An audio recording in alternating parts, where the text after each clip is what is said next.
one of the things that we're seeing in higher ed in terms of states and funding and the impact that it's having in our institutions.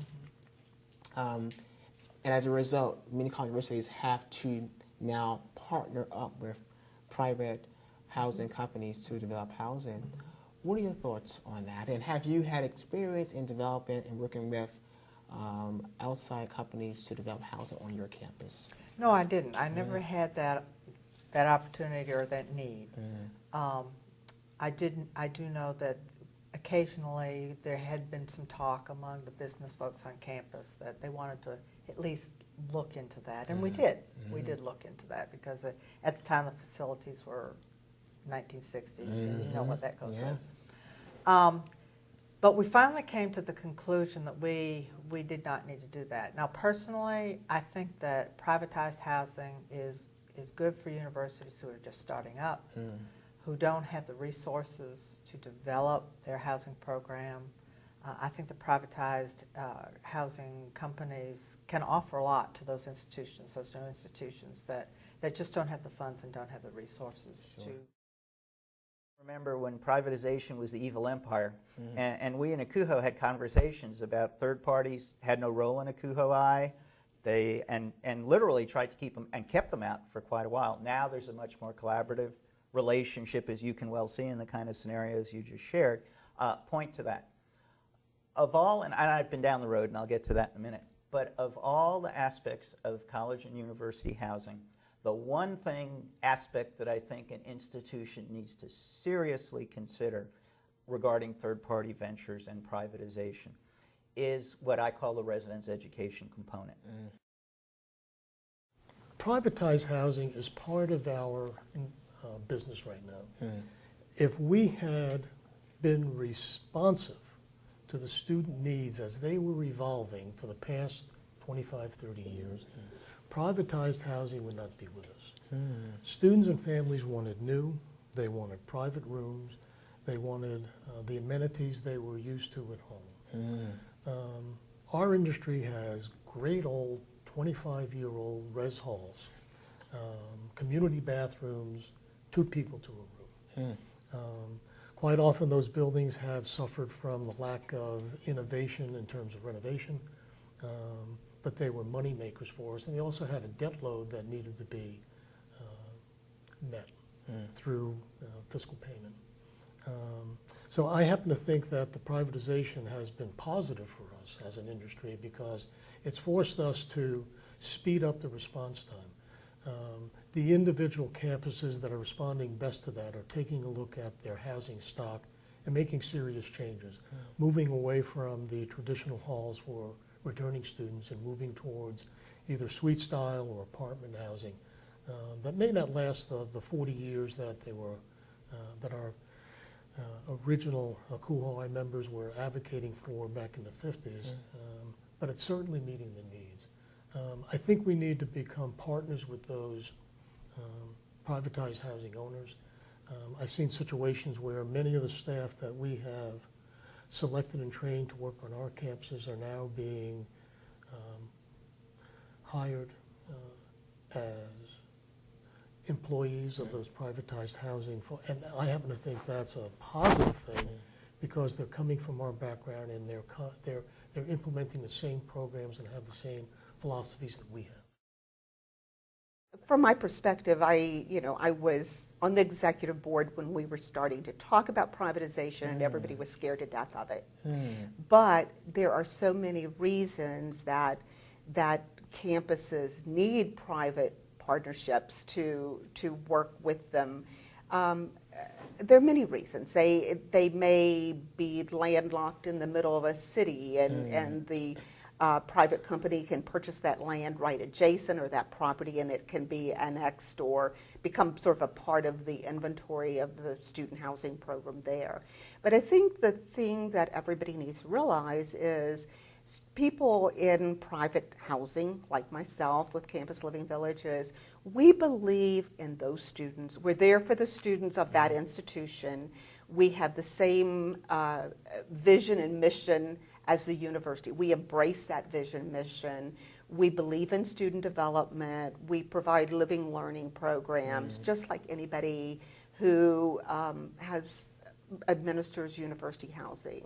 So yes, there's a bottom line that we have, but university housing should have a bottom line too. They really need to understand their financial aspects as well. So it really is not a lot different. We can just be there to help the bond, when a university cannot afford more bond payments to build a facility, then a public-private partnership can help with that. So there's just lots of reasons. And each institution should embrace it in their own way. It's not necessarily something every institution needs to do, but there are many institutions that are going to find that through the years, this is the way to go. It's private partnerships are going to be more needed in the future than ever. I know when I got involved in having to work with private-public partnerships, and this has been, 20 years ago, I wasn't that crazy about it, to be honest with you. I thought, I know best. Yeah. I know what our halls are like. I'm the one who's been educated in the field, et cetera. But quite frankly, for me personally, and the University of Maryland in particular, we had no choice. The state had decided that they were going to preserve the money that funded the campus to do things that private money couldn't do.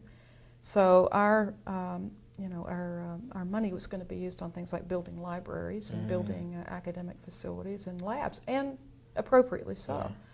But there was going to be no debt capacity then left over for us to build our own residence halls.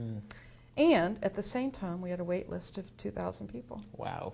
So really, I had no choice 25 years when we started into this. So, but I have learned over the years, after having had to have been involved in this, that there are some very, very good situations, and there are some very, very good companies out there.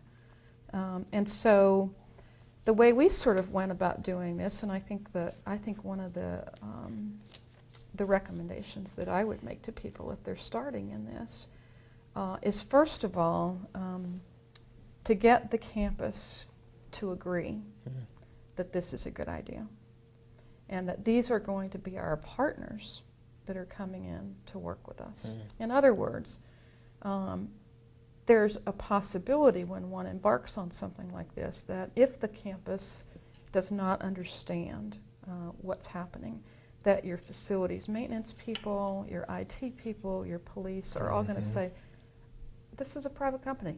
I don't need to help them. I don't need to be involved in this, which couldn't be further from the truth if you want to have a good situation on the campus. So getting the campus to sort of come together and agree, or at least understand what the reason is in trying to develop some private-public partnerships, what the reasoning is behind that, I think will help. The next thing is figuring out who will be good partners. And there are a lot of companies out there that can be very, very good partners, and there are probably some companies out there who are not going to be as good. So picking a team of people that are going to deliver a product to you that they're going to listen to what you think you need, and they're not going to just build a cookie-cutter residence hall because it is what they build.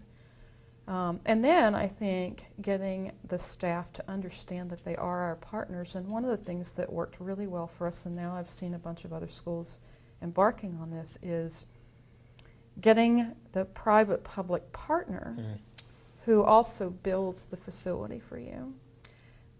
Perhaps to do things like run the facilities and run the administration of the building in terms of leasing. But to agree that the residents' life staff are going to be the people who are in the building. It's going to be your RAs, it's going to be your RDs, it's going to be your area directors. And together then you will partner with their housing management people to make the whole thing work.